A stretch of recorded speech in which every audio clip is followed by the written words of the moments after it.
নমস্কার বন্ধুরা, Piyali lifestyle with village সকলকে স্বাগত জানাচ্ছি। আজকে শাখা ও শঙ্খ সহজ উপায় কীভাবে পরিষ্কার করি সেই ভিডিওটা তোমাদের সাথে শেয়ার করছি। স্কিপ করো না, প্রথম থেকে শেষ পর্যন্ত দেখার অনুরোধ রইল। ও শাখাটা ইচ্ছে করে আমি অনেক দিন কিছুদিন হলো পরিষ্কার করিনি, সপ্তাহে একদিন আমি পরিষ্কার করি। আর আমাদের কলে প্রচুর আয়রন, তাই খুব তাড়াতাড়ি কিন্তু এইভাবে নোংরা হয়ে যায়। তাই ভাবলাম আজকে তোমাদের সাথে শেয়ার করে, তোমাদেরও কিন্তু খুব কাজে লাগবে।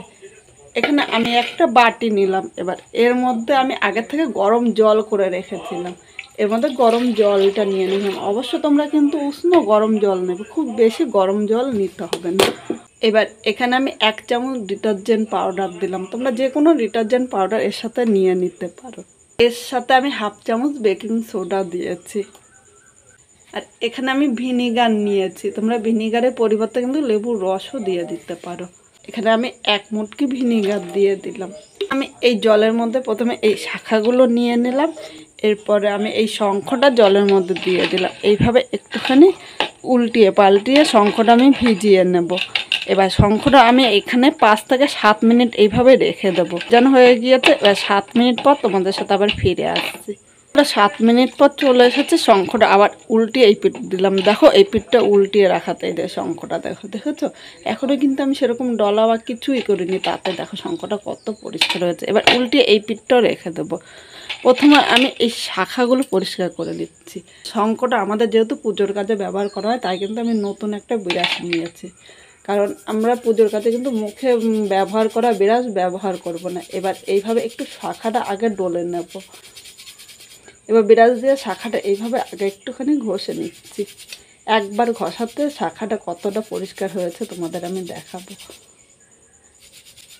এই ছোট ছোট টিপসগুলো ফলো করে তোমরা করলে খুব সহজেই কিন্তু করে নিতে পারবে।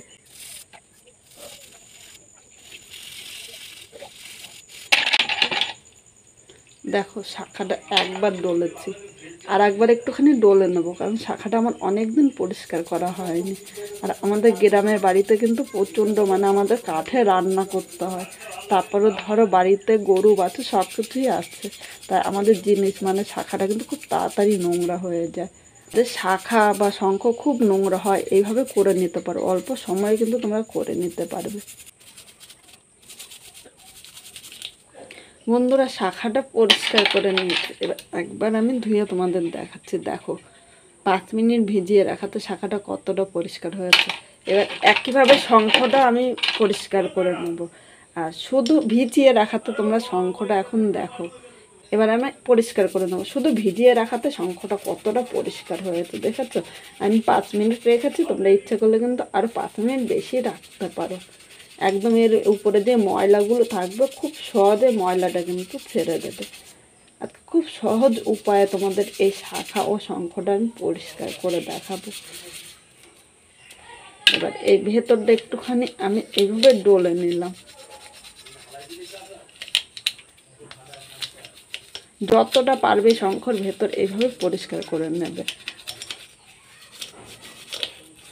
আমি মাসে 2 বার পরিষ্কার করি, এই মাসে পরিষ্কার করা হয়নি, তাই শঙ্খটা মনে হচ্ছে বেশি নোংরা হয়ে পড়েছে। এবার আমি শঙ্খটা তোমাদের ধুয়ে দেখাচ্ছি। দেখো শঙ্খটা এখন আমি পরিষ্কার জল দিয়ে একবার ধুয়ে নেব। বন্ধুরা আমি সার্ফের জলটা ফেলে দিয়েছি, এবার পরিষ্কার জল নিয়ে নিলাম। পরিষ্কার জল দিয়ে শাখা ও শঙ্খটা আমি একবার ধুয়ে নিচ্ছি। ধোয়ার পরে এই দেখো শাখাটা আর শঙ্খটা দেখো একদম কাছে এনে তোমাদের দেখালাম। দেখেছো কতটা পরিষ্কার হয়েছে দেখো। তাহলে আজকে আমার এই ভিডিওটা কীরকম লাগলো অবশ্যই কমেন্ট করে তোমরা কিন্তু জানিও। নতুন কোনো বন্ধু যদি আমার ভিডিওটি দেখতে আসে, ভালো লাগলে একটা লাইক শেয়ার ও কমেন্ট করে সাবস্ক্রাইব করে পাশে থাকবে, যাতে এরকম নতুন নতুন ভিডিও আপলোড করলে সবার আগে নোটিফিকেশন আপনাদের কাছে পৌঁছিয়ে যায়।